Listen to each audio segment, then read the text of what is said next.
Le DAF Fresh Morning, c'est 104.5 tonnes de bonne humeur.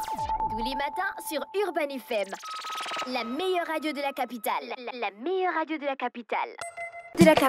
Vous êtes sur les 104.5 Urban FM, la station urbaine, et vous écoutez le DAF Fresh Morning, le réveil matinal le plus haut de la capitale, sur la radio la plus haute de la capitale. Dans notre émission ce matin, on a une invitée qui nous vient tout droit du Cameroun. Elle s'appelle Simo Anaël. Elle est réalisatrice. Avec elle, on va discuter sur des questions de cinéma. Anaël, bonjour. Bonjour. Merci d'avoir accepté notre invitation ce matin dans le DAF Fresh Morning. Le plaisir est le mien. Toi, tu viens du Cameroun, tu es venu pour une masterclass. Oui.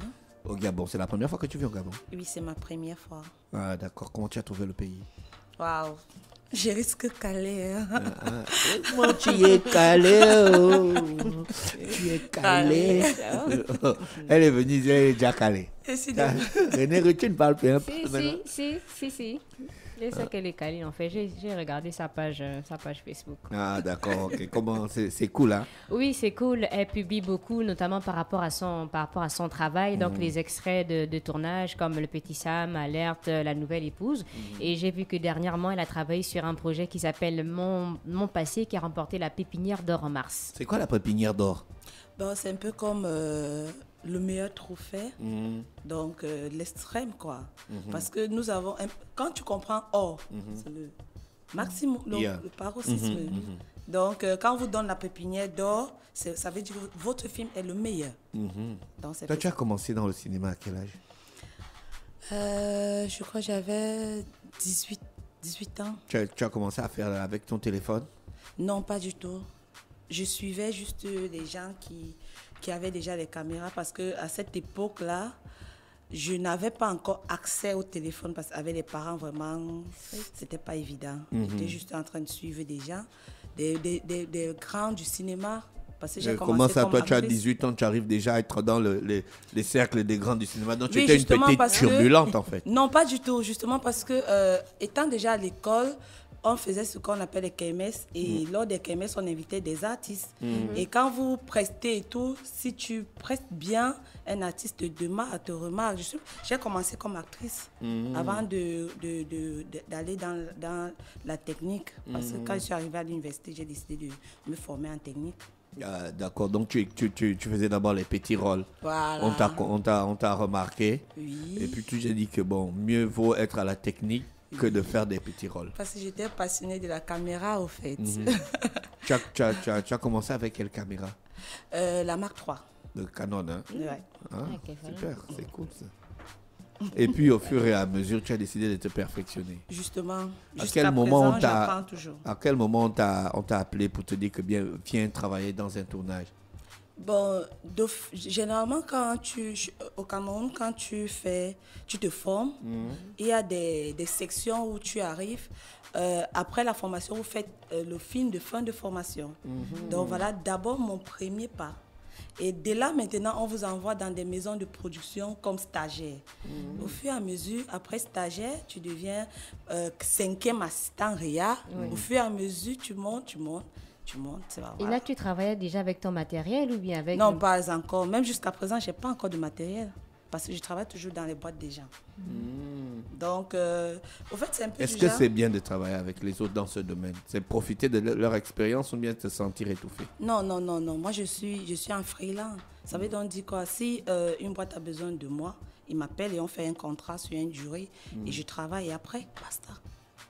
Donc, c'est un peu comme ça que ça se passe au Cameroun. Comment les parents ont vu que leur jeune et belle fille voulait tenir les caméras au lieu de se marier justement, et de faire les bébés? Alors là, c'est le mauvais côté du cinéma parce que quand tu es vraiment passionné, à un moment, tu te retrouves, tu ne sens pas le temps passer. Et surtout quand la passion vient du cœur. Moi, j'ai vraiment été très têtue avec mes parents. Au point où, une année, mon père a dit... ok, d'accord, comme tu veux faire dans le cinéma, ça va, je paye plus la scolarité. J'étais obligée de vendre pour pouvoir, pendant les vacances, pour pouvoir cotiser l'argent pour ma scolarité. Bon, c'était pas évident. Mais après 2-3 ans, quand il a vu que non, l'enfant, si je fais n'importe comment, sa tête est toujours là-bas, il m'a appelé, il a dit, ok, j'ai donné ma route à suivre parce qu'il voulait que moi je sois docteur, parce que ma petite soeur est docteur, que je sois docteur et que moi j'aimais trop l'art. Surtout l'art, je suis passionnée de l'art. Il a dit, ok, d'accord, tu as décidé qu'on essaye de voir aussi ce côté. Je n'ai jamais vu quelqu'un qui est multimillionnaire avec le cinéma au Cameroun. J'ai dit, mais parce que peut-être tu ne t'informes pas. Si je suis... C'est voilà la réponse que j'ai donnée à mon père ce jour. J'ai dit, bon, si tu n'as jamais vu quelqu'un, je serai la première personne qui sera multimillionnaire au Cameroun avec le cinéma. Mais il y a des réalisateurs multimillionnaires avec bien lesquels sûr, tu as au travaillé. Cameroun. Oui. Tu as travaillé avec quel grand réalisateur ou acteur? Blaise Tedjou, précisément on l'appelle Blaise Option. Et il est parmi les meilleurs au Cameroun pour le moment. J'ai travaillé... Bon, à l'époque, je commençais un peu avec la troupe des Isa Boto et tout. Isa Boto? Oui. C'est... Pourquoi? Non, continue, c'est pourquoi il Isa Boto. J'ai eu la chance... Tu connais Ville Cruelle des Isa Boto? Oui, c'est un livre. Non, Rémi, elle est perdue. Non, pas du tout. Tu es perdu dans la forêt. Je laisse la place à Fallon. Mais le cinéma camerounais a un bon niveau. Il y a quand même des films camerounais qui sont sur Netflix. Oui. Hein, le film que tu avais raconté là, René Ruth, le papa qui ne voulait pas que sa fille... qui voulait que sa fille fasse se marier et tout, qui ne voulait pas qu'elle aille à l'école et tout. Oui, mais ça c'était Woman King. Non, pas Woman King. Pas Woman King avec Bella Davis. Non, le pêcheur qui insistait à ce que sa fille aille à l'école. Elle ne voulait pas que sa fille aille à l'école parce qu'elle faisait les mathématiques à la maison. Voilà. Oui, du réalisateur Ena John Scott. Ça a été tourné au Cameroun. Au Cameroun. Comment on appelle les films sur Netflix? Les Tristan, ils sont là, ils sont malades. Nous avons 4 films sur Netflix. Pas possible. À quand un film gabonais sur Netflix? René Ruth. Ça arrive. C'est un travail, c'est un projet. Je pense qu'ils sont en train... C'est toi qui diriges l'équipe. Oh non, c'est vrai. Ça vous prend combien de temps pour réaliser un film? Bon, ça dépend du film en question. Et ça dépend aussi de la production. Vous savez, dans tout domaine, il y a toujours le moins bon, le bon et le plus bon. Ça dépend du film. Il y a les films, un peu comme le dernier film sur lequel j'ai travaillé. On a fait plus d'1 an. Jusqu'à là, c'est pas encore sorti, mais ça va sortir. C'est ça, le cinéma. Ouais. On a fait plus d'1 an. Pas pour tourner, parce que le tournage en lui-même, parce que la production d'un film se passe en 3 étapes. On a la pré-production, la production et la post-production. Et seulement la pré-production a pris presque 6 mois. La production a pris 3 mois et nous sommes en phase de post-production. Au Cameroun, il y a les vrais acteurs. Pourquoi nous, on voit seulement que les ting des gays sur les TikTok et tout ça là? Bon, justement, au Cameroun, nous faisons ce qu'on appelle la dissociation. Il y a les acteurs TikTokers, voilà, c'est un cadre à eux, et les acteurs professionnels du cinéma. Vous comprenez un peu? Oui. C'est vrai, certains acteurs professionnels du cinéma ont leur TikTok, mais ils ne font pas comme les TikTokers renommés du Cameroun. Ils ont les TikTok uniquement pour égayer leurs fans et tout. Ouais. Donc, voilà. Tu as fait une masterclass ici à Libreville? Oui. Ça a commencé quand? C'était hier. Vous avez parlé de quoi, la masterclass? De la production d'un film. Comment est-ce que ça se passe du début jusqu'à la fin. D'accord. Il y a eu beaucoup de participants? Oui. Et j'étais très contente parce que quand je suis arrivée, j'ai dit, bon, je suis sur une terre étrangère. Au Cameroun, au Gabon, tu trouves que c'est une terre étrangère? C'était ma première fois. Tu as eu le visa pour venir ici, là? C'était ma première fois. Alors, c'est pas une terre étrangère. Ok, d'accord. En fait, c'était mon ressenti, mais après, j'ai compris que c'est pas différent, je suis chez moi. Donc, j'avais un peu la frousse parce que travailler avec, donner ton expérience, ton expertise devant des je peux dire, parce que la majorité était déjà sur un plateau de tournage. Donc, je n'avais pas droit à l'erreur. Ce qui me plaisait, ce qui m'a plu dans cette masterclass, c'est qu'à la fin, chacun s'est retrouvé, au fait. Au point où chacun me posait des questions qui me plaisaient.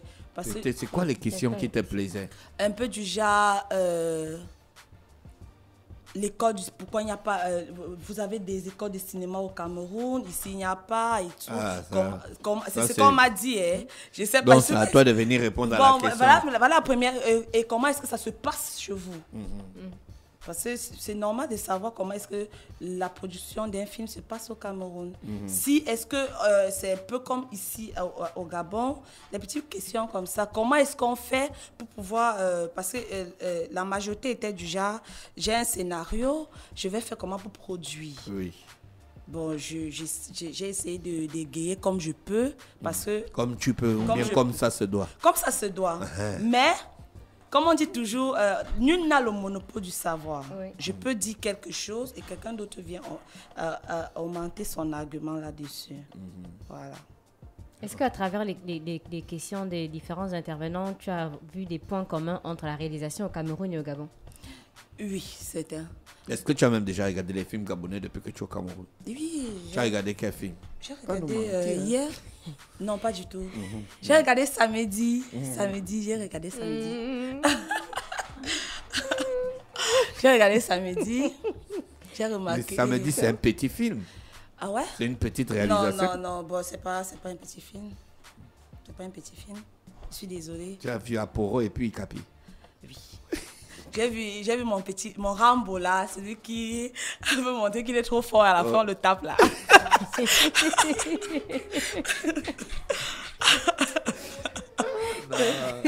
Comment tu as trouvé? En fait, c'est les mêmes les choses de tous les jours. Ce sont les choses de tous les jours. En fait. Il faut vraiment aller regarder encore ça veut dire. Ah, mais c'est vrai qu'elle a la scène de la fin là, avec Aporo. Oui. La bagarre. Mais ce qui m'a un peu intriguée, c'est quoi? On filme trop la drogue ici ou bien? Non. Ah, non, tu es venu nous parler de drogue. En fait, je veux juste savoir parce que... Tu veux qu'on craigne l'incident diplomatique là à la radio ce matin? Tu veux qu'on sort les docs? Donc, pardon. D'accord, donc déjà, je rappelle que... Oui. On a beaucoup à faire, que ce soit... Pour faire le cinéma africain a beaucoup à faire. Que ce soit sur le côté technique, sur le côté actorat, on a beaucoup à faire. Et je pense qu'on doit y arriver. D'accord. Tu as prévu créer une synergie entre les équipes que tu as ici et les équipes que tu as au Cameroun? Oui. Vous avez des projets ensemble? Oui, justement, c'est de ça que je discutais hier avec M. Christophe. Parce qu'à un moment, il faudrait qu'on essaye de se mettre ensemble. Je pense que une seule poignée ne peut pas porter un fagot de bois. Ça dépend du proverbe camerounais. Nous, c'est un seul doigt ne peut pas laver la figure. Ah ouais? Ah bon, ok, prenons donc un seul doigt ne peut pas laver la figure. Je pense qu'en se mettant ensemble... on n'a plus les fagots de bois, ici on a le gaz. Vous êtes sérieux, mais j'ai vu la forêt quelque part là. Non, c'est pour protéger. Ici, la forêt est protégée. Hein. Non, on ne coupe pas ça. Après... Faut pas essayer, hein, si quelqu'un te dit qu'il ne peut pas couper le bois. Ne parle pas avec lui. Après la masterclass d'hier, c'est quoi le programme du jour? En fait, comme le thème l'exige, de la pratique à la théorie, aujourd'hui on va faire la théorie. Parce qu'il y a un petit court-métrage. Lors de la masterclass, on a essayé de ressortir un petit court-métrage qu'aujourd'hui, on va mettre ça en œuvre. D'accord, ok. Donc, vous allez tourner aujourd'hui? Oui. Ok. Ben, écoute, Simon, Anaël, on te remercie d'avoir accepté notre invitation. Merci. On te souhaite de passer une bonne journée à l'écoute des programmes d'Urban FM. Merci beaucoup. Le Da Fresh Morning, c'est 104.5 tonnes de bonne humeur. Tous les matins sur Urban FM. La meilleure radio de la capitale. La meilleure radio de la capitale.